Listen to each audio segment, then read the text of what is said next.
W3, the war of words by three on either side. May we have the teams here, please? May we have the teams here, please? Teams. We are practicing till the last moment. Take off the gloves and come. We would have the team in favor of the preposition to my right.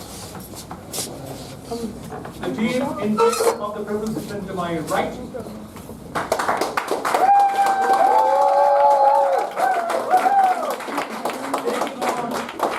on this preposition to my left.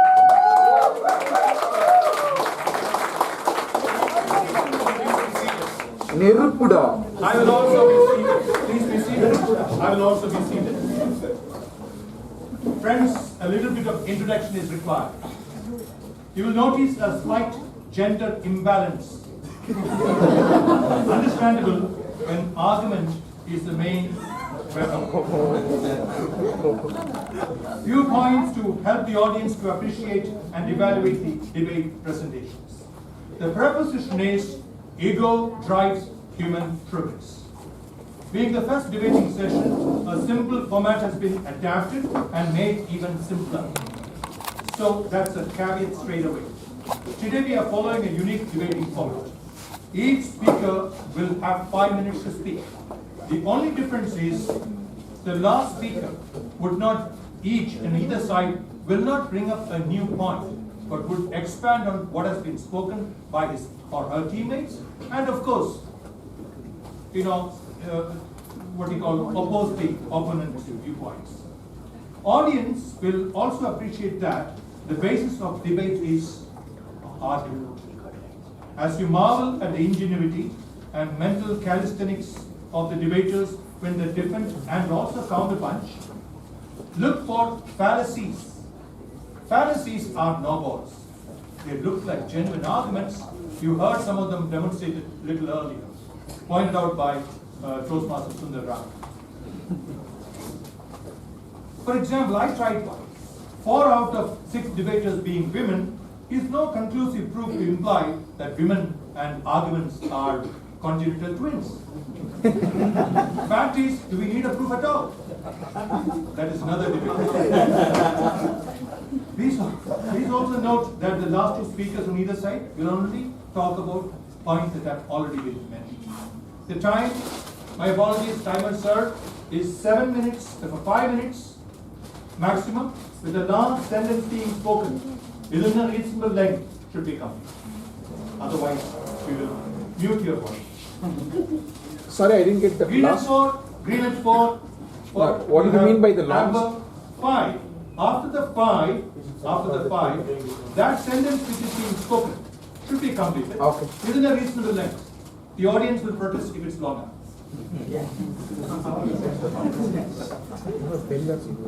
At the end, you will vote for the team that convinces you the better.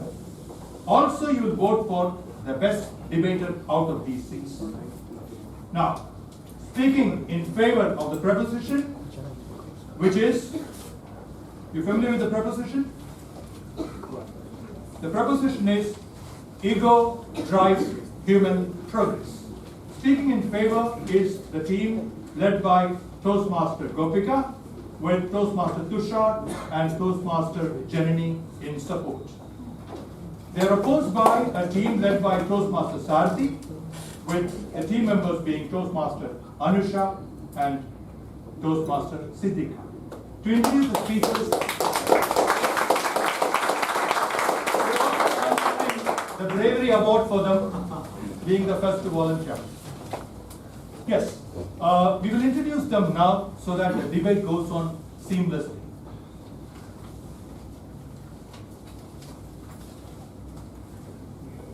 Toastmaster Gopika says, when I was 9 years old, I gave a short speech and hosted the Independence Day celebrations in school. My first debate was when I was 11. Majority applauded. Both were extremely fulfilling and fun experiences. Subsequently, I participated in many other oratorical competitions and debate contests. Law colleges opened up more avenues to explore my skills in modes and This is autobiographical, I didn't say this. This is what I'm going to add. My editorial comment is, there is speculation about the cumulative price amount, but no confirmed statistics is coming out. More than winning, she says, it is that feeling when you go up on stage and address a crowd and give it your all. That feeling motivates me more than anything else. That should explain why Toastmaster Gopika is a very regular attendee.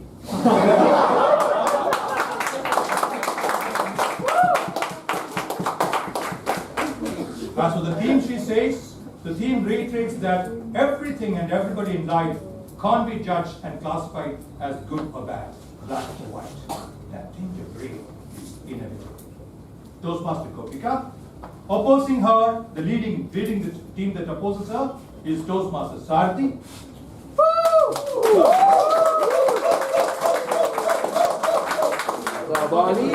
Handsome man.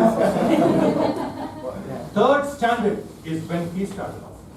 His first presentation was to a group of teachers.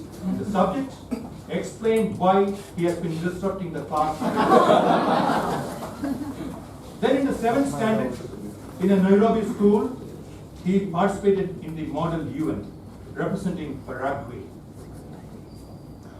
Then, college, he stood for president in the electrical department at NIT Trichy, and then he discovered Toastmasters and is currently director K3 and the former military president. As for the theme, he says, you shouldn't always look for who is right and who is wrong. Instead, try and find the best way forward. Truly spoken like a leader, right? On to Gopika's team, Toastmaster Tushar. When in 7th standard, young Tushar impressed his teacher at a school level. Yes, he did. However, she asked another student take on that same poem and asked Tushar to mentor her. It was too early in life, otherwise he would have found it interesting. Rubbing salt into the wound is how he took it. It took him 5 years to recover from that blow, and he made his next speech in the 12th standard. College was more for quiz. This caveat again from him. I joined Toastmasters not to improve my public speaking skills, almost Caesarian, no? Caesar says, I came to bury Caesar, not to praise him. He said, I came here to meet people. On the subject, or the theme, he says, black, white, and gray. Computers alone can be binary. Rest, everything is gray. On to Toastmaster Sardi's team, Toastmaster Anusha. I have been a part of one debate before, which was in the intercollegiate event at MCC. It was a subject debate, I understand. My teammates didn't know anything about the topic. I was giving her the points and helped her, and I forgot that I didn't prepare. Finally on stage, she said many points, and I had hardly any. So we lost. You may call it funny, but that's the end. She didn't get an opportunity thereafter, therefore she's very happy. She now has another debating opportunity. Welcome, Anush. The speaker from Toastmaster Gopika's side is Toastmaster Janani. I was in the 9th standard and was selected to represent Shankara at the oratorial in Bhawan's Rajaji College. School. I was 14, a little shrimp, I didn't say that, autobiographical, and definitely terrified, you can believe that. I stammered, chopped on over my own name, and felt chills. I have a fondness for gray, she says, about a subject. It's my favorite color. Black and white, to me, represent a person's view of the world as extremes. And gray is something in the middle. Not too dark, not too light. The perfect morality. That's the take from Toastmaster General.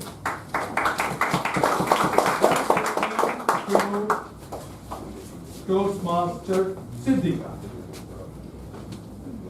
The last time I debated was in college in the first year, and that's entirely a subject related. So this is truly my first debating attempt, she says. As for the colors, I think the current scenario, the concept of black and white really doesn't exist.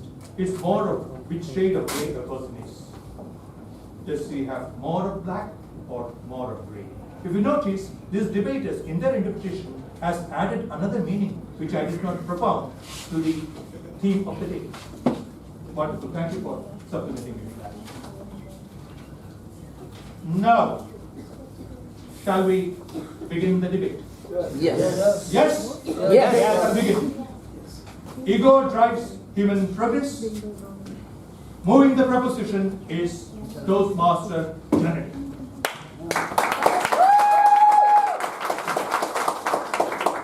Good morning, Toastmasters. Good morning, guests. I have to say, I posed myself one question, which I will now ask you. How many people in the world have felt an impulse to make themselves better? How many people in the world have felt the raging desire, the burn, the yearning, the thirst to improve themselves, to stand tall and proudly say that they are the best? Yes, every person in the world would have felt this impulse at one point in time. I too have felt these impulses. These impulses are one part, just one component of the word which we commonly parade as ego.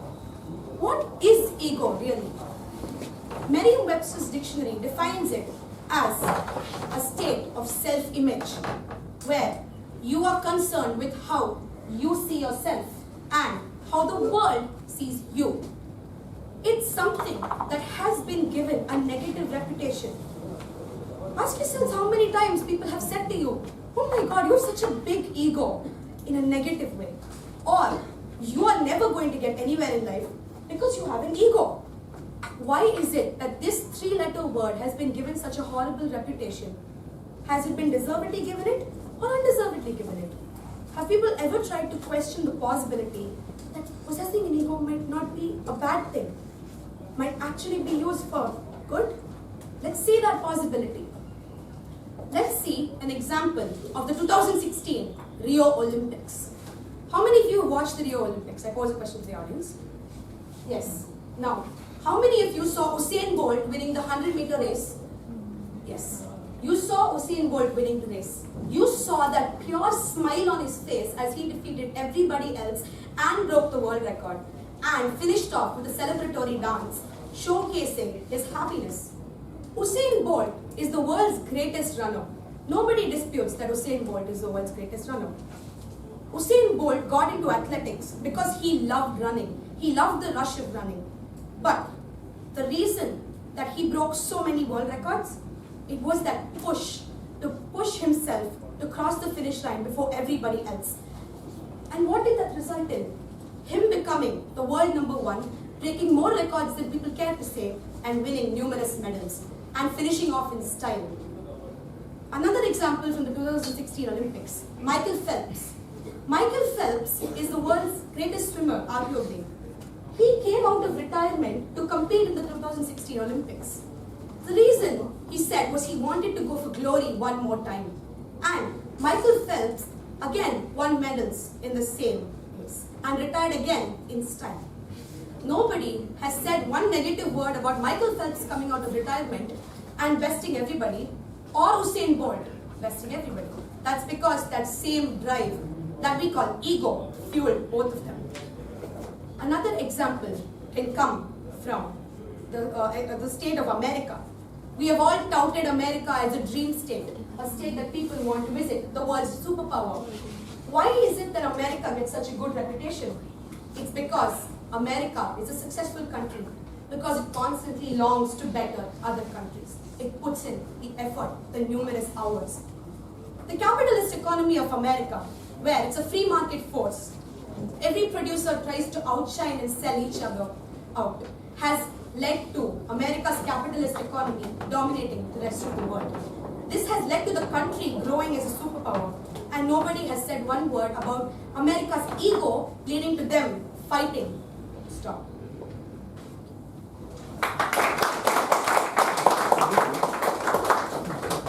Ego drives human progress? No way, says Ritika.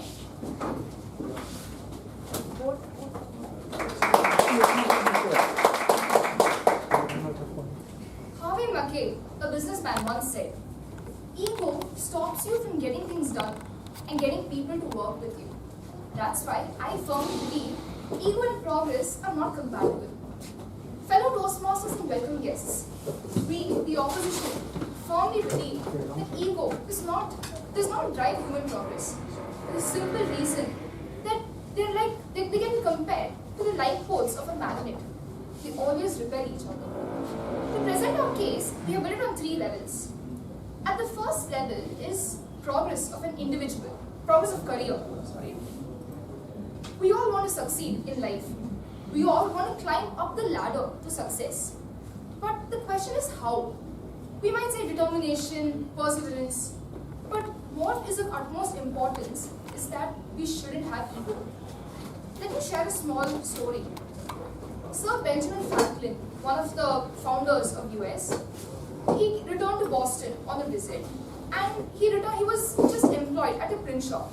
He came back, new suit, watch, a pocket full of coins, and was flaunting it to everyone. He met Cotton Mather and he proceeded to do the same. As they were walking, Mather exclaimed, "Stoop, stoop." But unfortunately, he was too caught up in the act. He didn't quite realize and he walked into a low ceiling. And that's when he was given one piece of advice. And that was, stoop. Don't hold your head too high. Stoop as you go through the journey of life. For it's only then that you will miss many hard thumps. So that's why if you want to progress in life, in career, if you want to attain progress and if you want to reach that particular level, you have to be humble and let go of ego. This brings me to my second level, progress as an individual. Career is just one portion of our life. But what really matters is who we are as individuals. How many of you have heard of Maslow's need hierarchy theory? Okay, that's good. As per this theory, there are certain needs that every human wants to satisfy. And right at the top is self-actualization needs. And it's the realization of one's true potential. But the question is, why isn't that many people are able to attain this level? Why aren't they able to reach the top of the pyramid? And Maslow conducted another research that gave 8 proven methods by which you can do so. And one of those methods was letting go of ego. The research has proven that you need to let go of ego in order to reach that level of progress. People join Toastmasters to become better speakers. That's their goal. But why is it that Toastmasters is successful internationally? The reason when I joined Toastmasters, someone told me, in Toastmasters there's no boss or subordinate. There's no authority or power. There's only motivation or inspiration.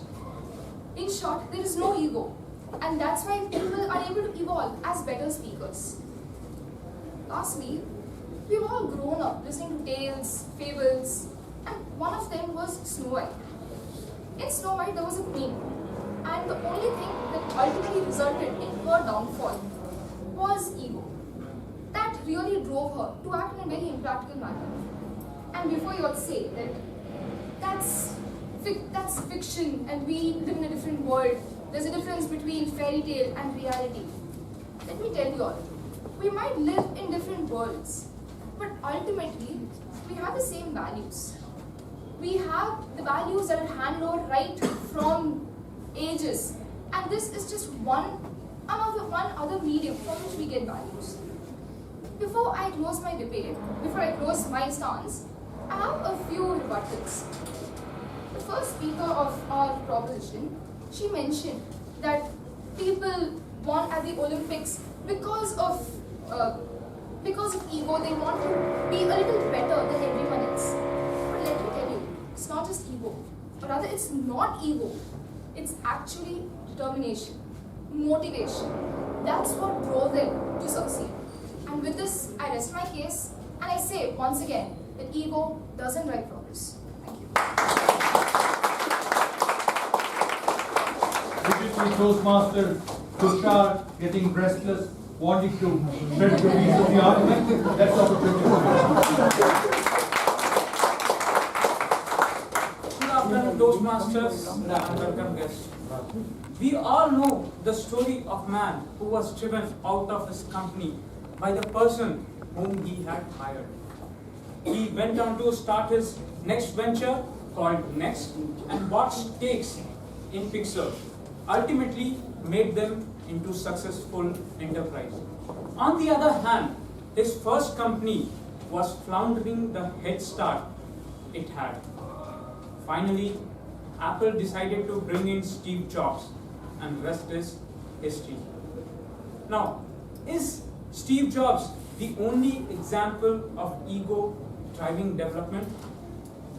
What about Lee Iacocca, the man who got fired from Ford?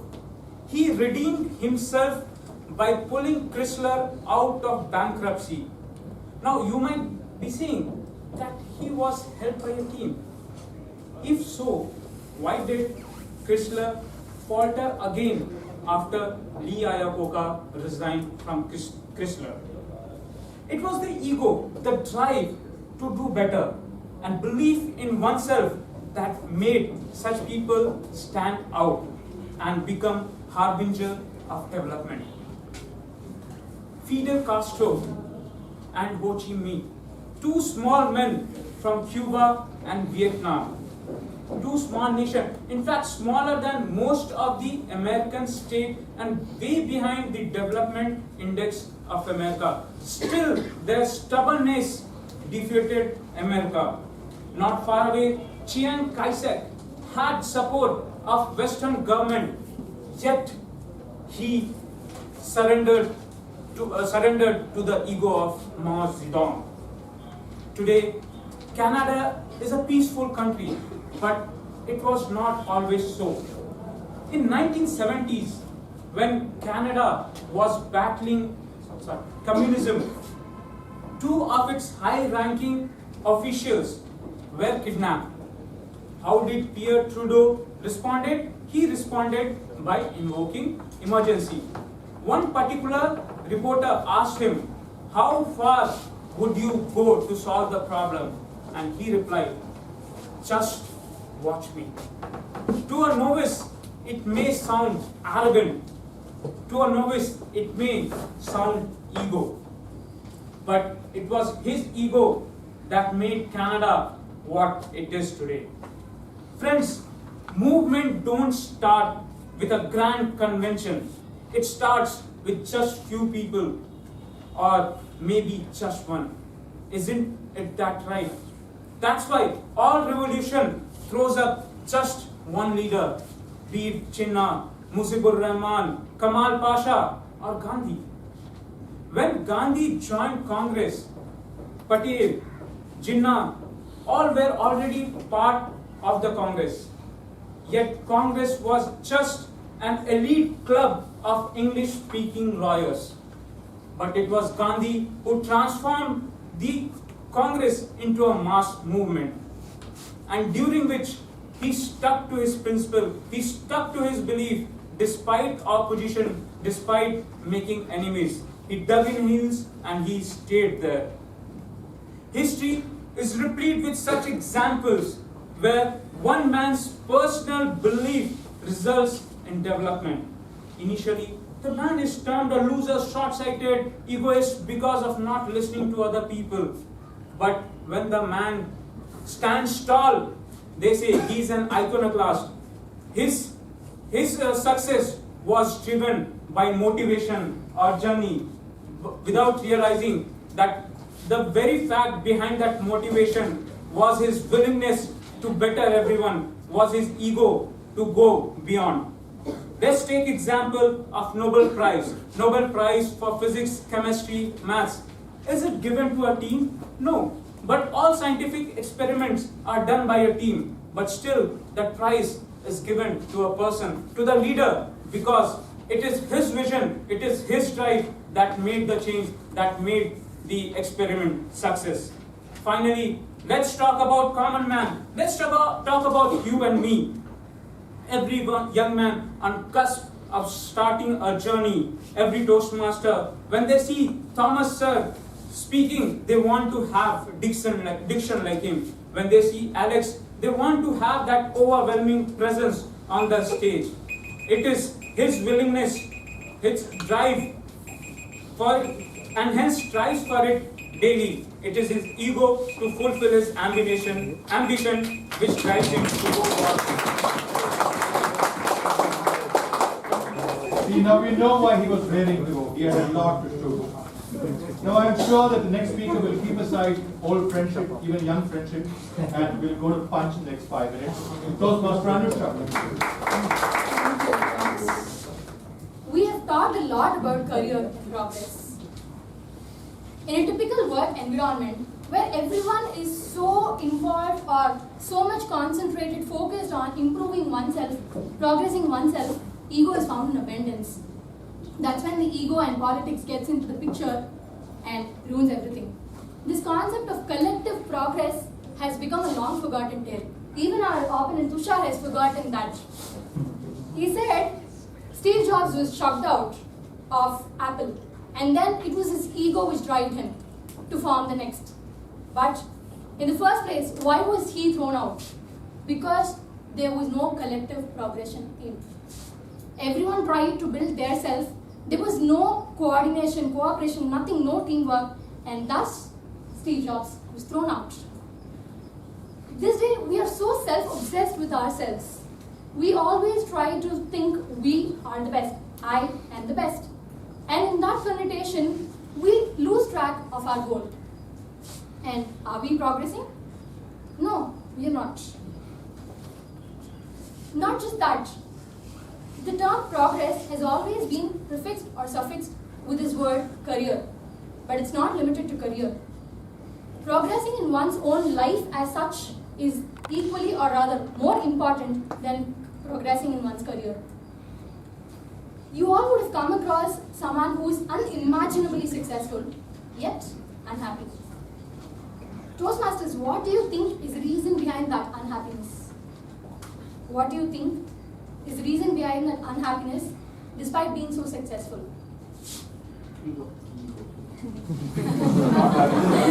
Right.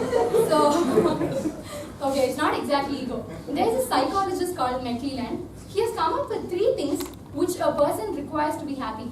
3 levels of needs. One is the need for achievement, one is the need for power, and the other one is the need for affiliation. So we have assumed that the person is successful, which means he has achieved something, and obviously he will have attained some amount of power. So what is that missing factor? It's the affiliation, it's the relationship. Everybody wants the sense of belongingness. Everybody wants to progress in that, but we're not. If you have to live in a family, if you have to be in a relationship, or if you have to be in a friendship, in a group of friends, you cannot have this concept of self all the time. You will have to think for the other person. When you have that ego, the relationship breaks. So many beautiful relationships have broken up because of this concept called ego. And coming to the rebuttals, Toastmaster generally spoke about Michael Phelps and the athlete, right? Yes, they had this ego, the fire, the fuel to win the race. Yes, but the fuel can even burn them. They won the award multiple times. So what if they come up with the connotation that I am the best, and they forget to practice or think about the opponent as not so efficient? What would have happened? They wouldn't have won. If that ego was on the top of their head, they wouldn't have won. So let me finish with this quote of Ratan Tata. If you want to walk fast, walk alone. If you want to walk far, walk together. Over to you. Bringing up the rear as it were, is the leader of the team in favor of the motion, the Toastmaster Gopi.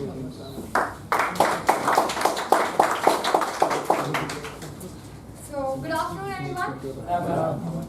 So, in debate, the first rule is that we do not agree to disagree, and I have been given the tough task of rebutting the extremely intelligent points raised by my opponents. So, when we start with something, we always need to know what it means.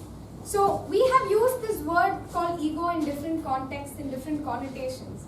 that we've forgotten what ego exactly means. And that is why my dear teammate started with what is the definition of ego. Now, I think after my opponent's arguments where they have given their own interpretation of ego, we need to come back to that definition. Now, I'll quote that definition. The definition is taken from Merriam-Webster dictionary and not from Wikipedia, which is editable. So the definition goes like this: a state of self-image where you are concerned with how you see yourself and how the world sees you. So, after listening to this definition, I feel that ego is something which every one of us must have, because every one of us need to be concerned with how we see ourselves and how the world sees us, because that is what helps us develop ourselves. Now, let's start with rebutting the arguments. Okay, so let's start with what Siddhika said. She said Michael Phelps won the Olympics because of not because of his ego, but because of his determination. His determination to do what? His determination to be the best. His determination that tomorrow when he wakes up in the morning and he looks at the mirror, he must see an Olympic champion and not a loser. His desire to better himself and his desire for the entire universe to see himself as an Olympic champion is what led to his win. And that is ego. And when she said determination, she just proved my point, because determination equals ego. The determination to do what? The determination for the self, the determination for the world to see him as a champion. Exactly that determination is what led him to be an Olympic champion. So let's take a fun route. Let's now go back to the Snow White story, she said. So she said that the evil queen, because of jealousy, tried to do some harm to Snow White, and she had to suffer. So basically that's the story. I had to ask Janani what the story is because I forgot. And so that is the story, okay? Now, if this evil queen, or whatever she is, again I forgot. So if that evil queen had a little bit of ego, a little bit of that need to improve her self-esteem, then she would not have done what she did. She basically tried to harm Snow White. So if she had ego, she would try to better herself, because a person with ego is never a person who considers himself or herself to be inferior to the other person. A person with ego is somebody who's determined. A person with ego knows that I can change myself so that the world and me myself looks up to me. That is what a person with ego does. So this evil queen, or whoever she is not somebody who possesses even a tiny bit of ego in her. Now coming back to the opening quote which she gave, she said a quote by Mr. Harvey, who said that a person with ego cannot work as a team. Now, I say that a person with ego will definitely work with a team, because he is so much bothered about how he grows and about how he wants to better, or he wants to live in a condition which is going to be suitable for his growth, that he will lead the path, he will pave the path for everyone to follow him and to do better. Because a great leader is one who makes the way, shows the way, and goes the way. And a person with ego who desires to better himself will know that we all human beings, we all live in a symbiotic relationship. We definitely cannot survive with one another. So such a person will actually take the lead, take his entire take the entire community along with him and show the way, which is what a leader would do. And she said that it is necessary in today's world that we stoop. Now in today's world, if you stoop, the world is going to push you down even more, to such an extent that you're just going to lie flat on the floor. So today, this time is not to stoop. This time is basically to raise yourself, to look at yourself and to work hard so that you learn to better yourself.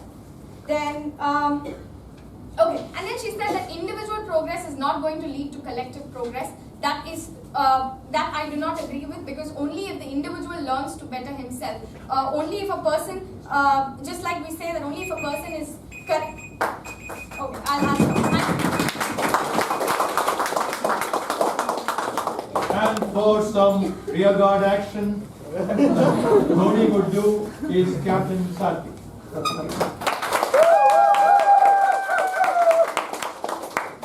Esteemed opposition, Mr. Moderator. Ladies and gentlemen, good afternoon. Now, our planet Earth has been in existence for over 4.5 billion years. And we as humans, for a tiny fraction of it, maybe 200,000 years or so. But look at what we've achieved in that amount of time. Right? Look at what we've achieved. Technology, medicine, sciences, so much. What has caused all this, right? We now live longer than many of our ancestors could even dream of living. We can now connect with people at the touch of a button from across the globe. Okay, is this progress? Absolutely, yeah, absolutely. Mr. Moderator, would you be so kind as to reiterate the preposition or the topic to the team? It says, ego drives human progress. I think we all missed our key point, right? Human progress. Sure, we made progress. We made amazing progress in science, amazing progress in technology, but that human element of it. We can connect with so many people at the touch of a button, but we're so disconnected from the people who live next door to us, the people in our families. Is that progress? We live healthier, we live longer, but are we happier? Is that progress? See, my opponents have a definition from Merriam-Webster, right? And they won't accept Wikipedia. Why? Ego.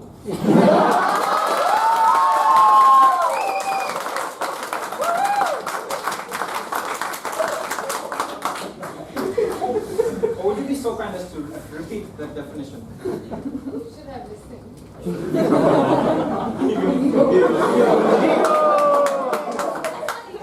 A state of self-image where you are concerned with how you see yourself and how the world sees you. So if I was concerned that you guys see me as a good girl, I wouldn't accept that. I think the time is mine on the floor. Sorry. Thank you so much. How you are concerned about how you are seen by the world around you. Now, do you think that drives human progress? Concern about yourself, your image in public? We were given lots of examples. We were given the example of Michael Phelps, Steve Jobs, Usain Bolt, who won, 100 meters race, right? But that's just one person out of several billion of us. If you remember the same Olympics in the heats, I'm not sure how many of you watched it, in the 5,000 meters, two ladies were running, right? And they fell over each other, one tripped over the other. One tripped over. What happened, madam? Yeah, the other lady helped her and is The other lady helped her. She didn't worry about what position she winning the was. Olympics. She Yeah, didn't win the she was Olympics. worried about her fellow human, making sure she was all right. That, I think you'll agree, is real progress. Not one person winning a goal or improving his personal record.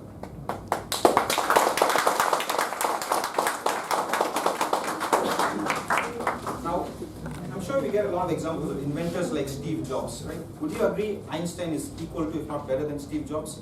Yes. Yes? Right? Yes. Einstein himself has said, ego is equal to 1 over knowledge. That is, they are inversely proportional.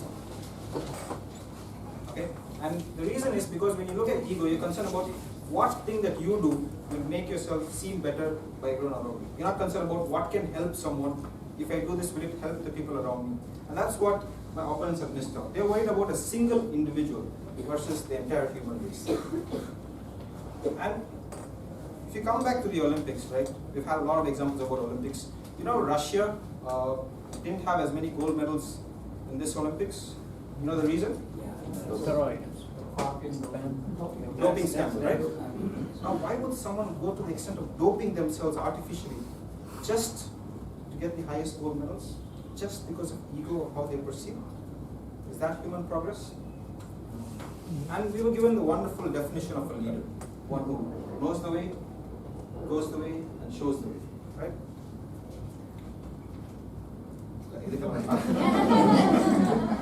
But a leader, I'm sure we all agree, is someone without ego. Right? Wanting to help others, help the fellow humans around us. So a leader is definitely someone you look up to, someone who is the emblem of human progress, but no ego at all.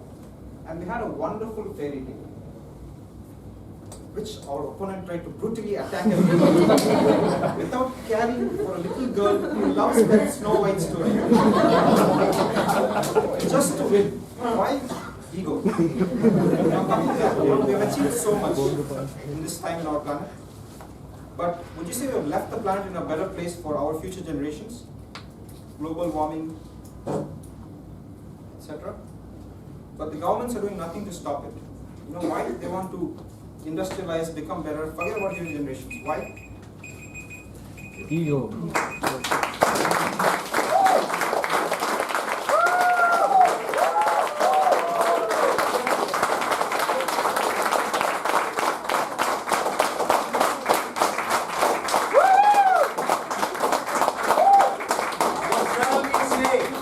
What shall we say? Anything that I'm going to say is going to be anticlimactic. Truly iridescent. Truly iridescent.